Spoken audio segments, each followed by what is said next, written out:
अस्सलाम वालेकुम, welcome to smart work zone. हम CS 606 का सब्जेक्टिव पार्ट आज करेंगे। इससे पहले 2 ऑब्जेक्टिव पार्ट जो हैं वो अपलोड कर दिए हुए हैं। अगर आपने वो नहीं देखे तो उसके लिंक आपको डिस्क्रिप्शन में मिल जाएंगे। आज हम क्वेश्चंस देखेंगे और क्वेश्चंस के जो भी आंसर हैं और उनके सारे कॉन्सेप्ट आज क्लियर करेंगे। तो चलिए देखते हैं। सबसे पहला क्वेश्चन है हमारे पास, consider the following C++ function as an input to the parser. कहते हैं कि आप ये कोड कंसीडर करें। ये हमने एक C++ का एक फंक्शन लिखा हुआ है जो हमने पार्सर को एज अ इनपुट देना है। और पार्सर क्या करता है कि पार्सर उसके अंदर से आपकी सिंटैक्टिक और सेमेंटिक जितने भी एरर्स होते हैं वो आपको फाइंड करके देता है। तो कहता है कि अगर आप ये कोड उसे दें, ये देखें 4 स्टेप उससे यहाँ लिखे हुए हैं और बाकी जो है वो यहाँ पे आपको आगे शो करवाया हुआ है। ये टोटल 6 स्टेप का जो है आपका एक फंक्शन है। तो ये फंक्शन आपको दिया गया और क्वेश्चन वो क्या पूछता है कि कहता है what is the syntactic error at the line 4, how will parser recognise this syntactic error. तो सबसे पहले तो हम क्वेश्चन देखते हैं। वो आपसे कह रहा है कि आपने ढूंढना ये है कि लाइन 4 पर कौन सा सिंटैक्टिक एरर है, ठीक है, और पार्सर को कैसे पता चलेगा कि वहाँ पे एरर है या नहीं है। तो सबसे पहले तो मैं आपको बताऊं कि हमारे पास 2 एरर्स होते हैं, एक सिंटैक्टिक एरर होते हैं और दूसरे सिमेंटिक एरर होते हैं।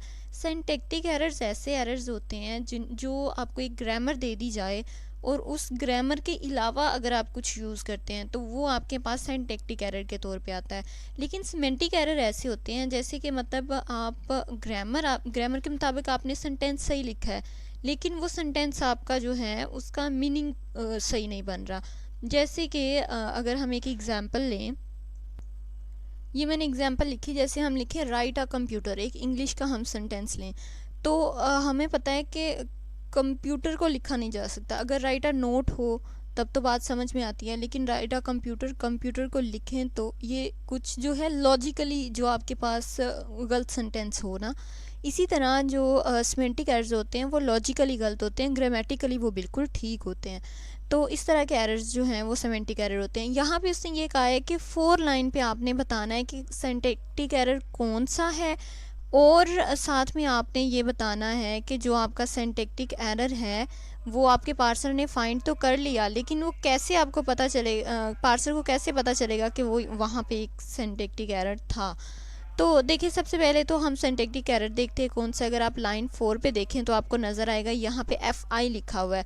एक्चुअल में ये इफ़ स्टेटमेंट लिखी हुई है, if I is greater than J, लेकिन वो IF लिखने की बजाय FI लिखा हुआ है, यानी कि वो IF इफ़ की बजाय FI लिखा हुआ है। तो अब देखें इफ़ तो उसके पास होगा पार्सर के पास, अगर इफ़ लिखा होता तो उसे तो वो कंपेयर करता और वो कहता कि ठीक है इसे जाने दो। लेकिन अब FI की कोई भी कमांड उसके पास नहीं है तो वो यहाँ पे हमें एक सिंटैक्टिक एरर दे देगा। और कैसे उसे पता चलेगा, ये मैंने अभी बात की कि वो जो ग्रामर है उसके पास उसके साथ कंपेयर करेगा और अगर कंपैरिजन में वो उससे नहीं मिलेगा उस तरह का कोई भी चीज़ तो वो हमें जो है वो दे देगा। ये देखिए यहाँ पे नीचे आंसर लिखा हुआ है, the syntactic error in line 4 is the use of FI instead of IF। The parser recognizing syntactic errors by analyzing the input code, जो उसे इनपुट कोड दिया गया है उसको प्रोग्रामिंग लैंग्वेज ग्रामर के रूल्स के मुताबिक जो है वो चेक करेगा। अगर कोई उनके अगेंस्ट होगा तो फिर वो उसे सिंटैक्टिक एरर के तौर पे दे देगा। अब कुछ चीज़ें और हैं जो मैं यहाँ पे डिस्कस करूँगी, वो ये है कि सबसे पहले इसके अंदर टोटल एरर्स कितने हैं। ये कोड के अंदर वो तो हम उन्होंने लाइन 4 पे एरर पूछा हुआ था लेकिन लाइन 4 के अलावा भी इसमें कुछ एरर है। तो यहाँ पे हम सिंटैक्टिक एरर जो है वो भी डिस्कस करते हैं और सिमेंटिक एरर भी।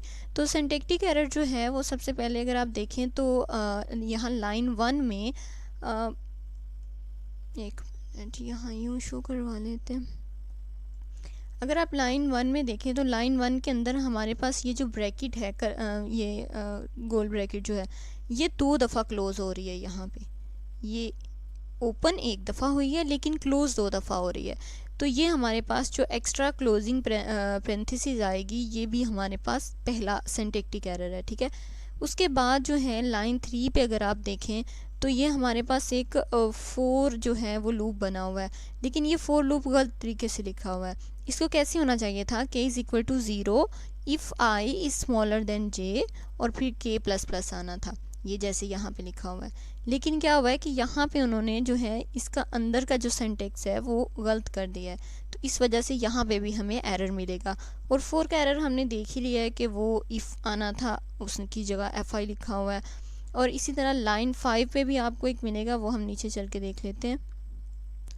लाइन 5 का एरर क्या है, सबसे पहले आप यहाँ पे देखें, यहाँ जब हमने स्टार्ट किया है तो हमने कहा है हमें रिटर्न इंट में मिलेगी, इंट स्टार में, ठीक है।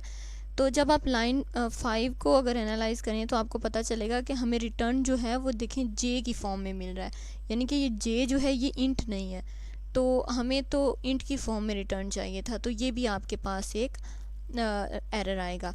तो अगर हम इसमें सिमेंटिक एरर की बात करें तो इसमें सिमेंटिक एरर हमारा कौन सा आएगा, तो एक तो सबसे पहले 4 के अंदर जो कमांड लिखी हुई है वो किसी भी तरह जो है लॉजिकली समझ में नहीं आ रही कि वो क्या लिखा हुआ है, तो ये भी आपका सिमेंटिक एरर होगा। और उसके बाद जो दूसरा आपका एरर है वो वही रिटर्न जे वाला, कि हमें तो इंट में, इंट स्टार में जो है वो रिटर्न चाहिए था, लेकिन रिटर्न हमें जे की फॉर्म में मिल रहा है, तो ये भी आपके पास सिमेंटिक एरर आएगा। यानी कि जितने भी लॉजिकली एरर्स होंगे वो सिमेंटिक एरर्स होंगे। तो अगर आपको कोडिंग के हवाले से कोई भी क्वेश्चन आ जाता है तो आप इस तरह से इसे सॉल्व कर सकते हैं। नेक्स्ट हमारा जो क्वेश्चन है ये लेक्चर 21 से, इसे हम स्किप करेंगे। उसके बाद नेक्स्ट क्वेश्चन है हमारे पास, कंसीडर द फॉलोइंग ग्रामर। ये आपके पास एक ग्रामर दी हुई है और कहता है कि आपने फर्स्ट फाइंड करना है, किसका, एस का भी फर्स्ट फाइंड करना है, ए का भी फर्स्ट फाइंड करना है और बी का भी फर्स्ट फाइंड करना है। तो अगर आप देखें तो फर्स्ट कैसे फाइंड करते हैं ये हमने क्विज़ में भी बहुत डिटेल से देखा था। अगर हमने एस का फर्स्ट फाइंड करना है तो हम क्या करेंगे कि ये वाली जो हमारे पास साइड है, इस साइड से हम देखेंगे कि एस कहाँ पे है। अगर इस लिहाज से आप देखें तो आपको पता चलेगा कि ये सबसे पहला जो है ये हमारे पास एस है। अब एस का फर्स्ट फाइंड करने के लिए इस अब एरो के हेड वाली साइड पे जो भी वैल्यूज़ हैं उसमें सबसे लेफ़्ट वाली वैल्यू को जो है हम देखेंगे, फर्स्ट वाली वैल्यू को, ठीक है, क्योंकि फर्स्ट फाइंड करना है तो फर्स्ट वैल्यू को देखेंगे। फर्स्ट वैल्यू क्या है, ए, कैपिटल ए। अगर तो ये स्मॉल ए होती तो इसका मतलब था कि एस का जो फर्स्ट एस है वो क्या है, स्मॉल ए। लेकिन अब ये देखिए कैपिटल वैल्यू, अगर तो स्मॉल वैल्यू होगी तो वही उसका फर्स्ट होगा, लेकिन अगर कैपिटल वैल्यू होगी तो इसका मतलब है अब इस साइड पे इस कैपिटल वैल्यू को ढूंढें और अब इसका फर्स्ट देखें। तो अगर इसका फर्स्ट देखेंगे तो इसका फर्स्ट क्या है, स्मॉल ए, तो इसका फर्स्ट हो गया स्मॉल ए। और इसके बाद अगर आप ये देखें और का साइन लगा हुआ है, तो जितने और के साइन होंगे उसके बाद जो भी वैल्यू होगी हर एक के फर्स्ट वाले को आपको कंसीडर करना होगा। तो अब हमने ए लिख लिया, इसके बाद क्या है, एप्सिलॉन। अब एप्सिलॉन आ गया तो इसका मतलब है कि जहाँ से आपने ए पिक किया था स्टार्ट में, अब उससे अगली वाली वैल्यू को लो, यानी कि ए को फॉलो करो। अब ये फॉलो ए हो गया, यानी कि ए से जो अगली वाली वैल्यू है उसका भी फर्स्ट देखो। तो अगली वाली वैल्यू क्या है, बी, तो अब हम बी पे आएंगे और बी का फर्स्ट क्या है, स्मॉल बी, तो यहाँ पे हमारे पास आ जाएगा स्मॉल बी। अब देखें स्मॉल बी के बाद फिर एप्सिलॉन हो रहा है, इसका मतलब कि अगर बी से आगे कोई वैल्यू होती तो उसका भी हम फर्स्ट देखते, लेकिन अब क्योंकि नहीं है तो यहाँ पे हमारा जो स्टॉप हो जाएगा और हमारा एस क्या, एस का फर्स्ट क्या होगा, ए और बी। तो ये देखिए यहाँ पे मैंने लिखा हुआ है एस का हमारा जो है फर्स्ट वो है ए और बी। इसी तरह अगर आप कैपिटल ए का फर्स्ट देखें तो वो अभी हमने फाइंड किया, अगर ए का आप फर्स्ट देखेंगे तो ए का सबसे फर्स्ट जो है वो ये देखिए स्मॉल ए लिखा हुआ है, तो ये जो है ये इसका ए का फर्स्ट हो जाएगा। और इसी तरह बी का जो फर्स्ट है वो देखिए स्मॉल बी लिखा हुआ है, तो बी का फर्स्ट जो है वो स्मॉल बी हो जाएगा। इसी तरह आप फर्स्ट और फॉलो को जो है वो फाइंड कर सकते हैं। नेक्स्ट क्वेश्चन जो है वो कहता है कंसीडर द फॉलोइंग ग्रामर। ये आपके पास एक ग्रामर दी हुई है, यानी कि एक स्टेटमेंट को या तो आप रिप्लेस कर सकते हैं इफ़ देन एल्स से, या फिर आप उस स्टेटमेंट को रिप्लेस कर सकते हैं इफ़ देन से। यानी कि एक पॉसिबिलिटी ये हो सकती है कि आप इफ़ देन अकेले के साथ रिप्लेस कर दें और दूसरी ये कि इफ़ देन के साथ एल्स भी लगा दें। तो कहता है कि you are required to provide an alternate production so that it may become free from back tracking. आपने इसको इस तरह से अरेंज करना है कि आपको बैक ट्रैकिंग ना करनी पड़े, ठीक है। तो बैक ट्रैकिंग से बचने के लिए हमारे पास क्या सोल्यूशन होता है कि हम एक नया नॉन टर्मिनल इंट्रोड्यूस करवा देते हैं। स्टेटमेंट को वो इफ़ देन वाले से रिप्लेस कर देगा, ठीक है। इफ़ देन वाले के रिप्लेस करने के बाद वो क्या करेगा कि नेक्स्ट करैक्टर जो होगा इनपुट के अंदर उसको देखेगा, अगर उसमें एल्स मौजूद होगा तो उसको एल्स से रिप्लेस कर देगा, ये जो स्टेटमेंट, ये देखें ना, हमने क्या किया है कि उसके अंदर एक नया नॉन टर्मिनल इंट्रोड्यूस करवा दिया है। हमारे पास सिर्फ स्टेटमेंट था, तो हमने जो है कहा कि वो इफ़, ये सॉरी इसका कलर चेंज कर देती हूँ, ये वो कहता है कि हम इफ़ देन वाली स्टेटमेंट से इसको रिप्लेस करवा देंगे और साथ में एक जो है नॉन टर्मिनल लिख देंगे स्टेटमेंट के ऊपर डैश, ठीक है, कोई भी हम नॉन टर्मिनल लिख सकते हैं, उसका कुछ भी नाम हो जाए। अब ऐसा है कि इफ़ देन तो हमने लिख दिया, इफ़ देन तो दोनों में था ना, ये देखिए यहाँ पे भी इफ़ देन था और यहाँ पे भी इफ़ देन था, सिर्फ एल्स इसमें ज़्यादा था। हमने कहा कि स्टेटमेंट डैश लिख देते हैं। अब वो क्या करेगा, अब उसके पास ये एक्सप्रेशन आ गई है, इफ़ देन लिखा गया, अब वो चेक करेगा यहाँ जो हमें स्ट्रिंग दी हुई थी जिसको हम मैच कर रहे थे, उसके अंदर से वो नेक्स्ट वाला देखेगा। अगर नेक्स्ट में एल्स मौजूद हुआ तो वो स्टेटमेंट की जगह, ये देखिए स्टेटमेंट की जगह हम एल्स भी लिख सकते हैं और उसे खाली भी दे सकते हैं, यानी कि एप्सिलॉन नॉर भी दे सकते हैं। तो वो क्या करेगा, अगर स्टेटमेंट के अगले आगे चेक करेगा, अगर आगे एल्स मौजूद हुआ इनपुट में, तब तो वो इसे एल्स से रिप्लेस कर देगा। अगर एल्स ना हुआ तो वो इसे एप्सिलॉन नॉर से रिप्लेस कर देगा। इसका मतलब है कि यहाँ पे जो हमारी स्टेटमेंट है, जो हमारी स्ट्रिंग है, वो ख़त्म हो गई है। ठीक है, तो ये हमारा एक तरीका होता है जिससे हम जो हमारी बैक ट्रैकिंग होती है उसको अवॉइड कर लेते हैं। उसके लिए हम क्या करते हैं कि जो हमारे पास नेक्स्ट वो होता है ना हमारा स्टेप, उसको हम एनालाइज करते हैं और अगर उसके अंदर हो वो चीज़ जो हमें चाहिए तो उसके साथ रिप्लेस कर देते हैं, अदरवाइज उसके जो भी सेम हो उसके साथ हम रिप्लेस कर देते हैं। ठीक है, नेक्स्ट हमारे पास क्वेश्चन है, ये क्वेश्चन जो है बॉटम अप पार्सिंग का है और ठीक है, ये मैं आपको बता देती हूँ। एक्चुअल में ये बॉटम अप पार्सिंग का है और बॉटम अप पार्सिंग जो है वो हमारे मिड के एग्ज़ाम्स में नहीं है, मिड के सिलेबस में। तो मैंने इसी क्वेश्चन को जो है ना वो टॉप डाउन पार्सिंग में सॉल्व कर दिया है। बॉटम अप पार्सिंग में क्या होता है कि आपको ये जैसे एक इक्वेशन दे दी गई है, तो इसने कहा है कि इससे आप एस बनाओ, यानी कि क्या है कि अगर आपके पास एक ग्रामर है ये जैसे, तो उसने आपको एक इक्वेशन दे दी है और कहता है कि इस इक्वेशन को लो और सॉल्व करते हुए इस एस तक लेके जाओ। ये हो गया बॉटम अप पार्सिंग। तो हम जो है टॉप डाउन पार्सिंग हमारे मिड के सिलेबस में है, तो टॉप डाउन पार्सिंग में क्या होता है कि इस एस को से शुरू करो और ये वाली टर्म बना दो। ठीक है, तो हम इसी क्वेश्चन को जो है वो मैं आपको टॉप डाउन पार्सिंग से बता दूंगी ताकि आपको जो है टॉप डाउन पार्सिंग वाला कॉन्सेप्ट भी क्लियर हो जाए।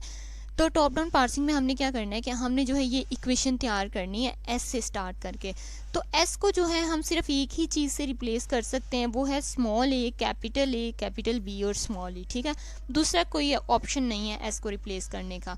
तो एस था हमारे पास, तो हमने एस को रिप्लेस करके उसकी जगह लिख दिया स्मॉल ए कैपिटल बी और स्मॉल ई। ठीक हो गया। अब हमने क्या करना है कि अब यहाँ से अगर आप देखें तो सबसे पहले स्मॉल ए आ गया, तो स्मॉल वाले जो हैं वो तो टर्मिनल होते हैं, उन्हें तो हम कुछ नहीं कहेंगे। अब जो फर्स्ट नॉन टर्मिनल है वो है ए, तो अब हम ए को रिप्लेस करेंगे। ए को देखें, दो ऑप्शन है हमारे पास रिप्लेस करने के, या तो हम कैपिटल ए बी सी से रिप्लेस कर सकते हैं या स्मॉल बी से रिप्लेस कर सकते हैं। तो यहाँ पे अगर हम देखें तो यहाँ पे हमारे पास ये जो ए है ये तो हमने लिख लिया। अब इसके बाद हमारे पास डबल बी सी आ रहा है, तो डबल बी के लिए हमें जो है ये वाला चूज़ करना पड़ेगा। ठीक है ना, ये वाला चूज़ करेंगे तभी हम ये अपनी इक्वेशन को आगे लेके जा सकते हैं। तो हम क्या किया कि ये ए हमने एज इट इज़ लिख दिया, इस कैपिटल ए को हमने कैपिटल ए बी सी से रिप्लेस कर दिया और जो बी ई है ये हमने एज इट इज़ लिख दिया। अब नेक्स्ट स्टेप मैं आपको यहीं से बता देती हूँ, ये ए जो था ये हमने ऐसे ही लिखा। ठीक है, उसके बाद ये वाला जो ए है कैपिटल ए, इसको हमने फिर ए बी सी से रिप्लेस कर दिया। ये नेक्स्ट वाला बी सी और कैपिटल बी और स्मॉल बी ये सारे एज इट इज़ आ गए। ठीक है, अब हमने इस वाले ए को फिर कैपिटल ए बी सी से रिप्लेस कर दिया। अब क्या करेंगे कि small A as it is आ जाएगा। अब हमने कैपिटल ए को इस वाले सिर्फ बी से रिप्लेस किया, तो ये हमारा बी आ गया। उसके बाद बी सी जो दो दफ़ा था वो एज इट इज़ आ गया। अब इस कैपिटल बी को हमने इस डी से रिप्लेस कर दिया, तो कैपिटल बी की जगह डी और फिर आगे ई। तो ये हमने इक्वेशन बना ली जो हमारे पास यहाँ दी हुई थी। ठीक है, आपको बॉटम अप पार्सिंग का तो क्वेश्चन नहीं आ सकता, लेकिन टॉप डाउन पार्सिंग का आ सकता है। उसमें आपने क्या करना है कि एस से वो इक्वेशन बनानी होगी, और बॉटम अप में बस उल्टा होता है कि आपने इस इक्वेशन से वापस एस बनाना। खैर उसे हम अभी डिस्कस नहीं कर रहे, उसका जब हमारा कॉन्सेप्ट आएगा तब हम उसे डिस्कस करेंगे। तो नेक्स्ट क्वेश्चन की तरफ चलते हैं। आपको इस हवाले से अगर वो कोई भी इक्वेशन दे देता है तो आप उसे इजीली सॉल्व कर सकते हैं, ठीक है ना। तो अगर आपको लेक्चर जो है वो आपकी हेल्प हो रही है इन लेक्चर से, तो चैनल को ज़रूर सब्सक्राइब किया करें, क्योंकि सब्सक्राइबर्स बहुत ज़रूरी होते हैं और मैं इतनी मेहनत कर रही होती हूँ आपके लिए, तो आप एक सब्सक्राइब तो कर ही सकते हैं। तो चलिए नेक्स्ट क्वेश्चन देखते हैं। क्वेश्चन है, right a regular expression for the language of all words that starts and and with different letters. कहा गया है कि आप एक ऐसी रेगुलर एक्सप्रेशन बनाएं, एक ऐसी रेगुलर एक्सप्रेशन जिसे हम यूज़ करें तो हमेशा जो हमारी स्ट्रिंग बने उसका स्टार्ट और एंड वाला जो लेटर है वो चेंज हो, ठीक है। तो ये हम कैसे बना सकते हैं? सबसे पहले तो हमें पता होना चाहिए कि हम जो एक्सप्रेशन बनाएंगे या जो हम लैंग्वेज यूज़ करेंगे उसके अंदर कितने जो हैं वो वर्ड्स हमारे यूज़ हो रहे हैं। तो अगर हम कहें कि हमारे दो ही लेटर हैं, एक ए है और एक बी है, ठीक है, हम कंसिडर कर लेते हैं कि हमने दो लेटर्स की जो है वो एक्सप्रेशन बनानी है जिसमें दो लेटर यूज़ हो रहे हैं। तो हम क्या करेंगे कि दो लेटर की बनाने के लिए सबसे पहले उसने कहा है कि आपका स्टार्ट और एंड जो है वो डिफरेंट लेटर्स पे होना चाहिए।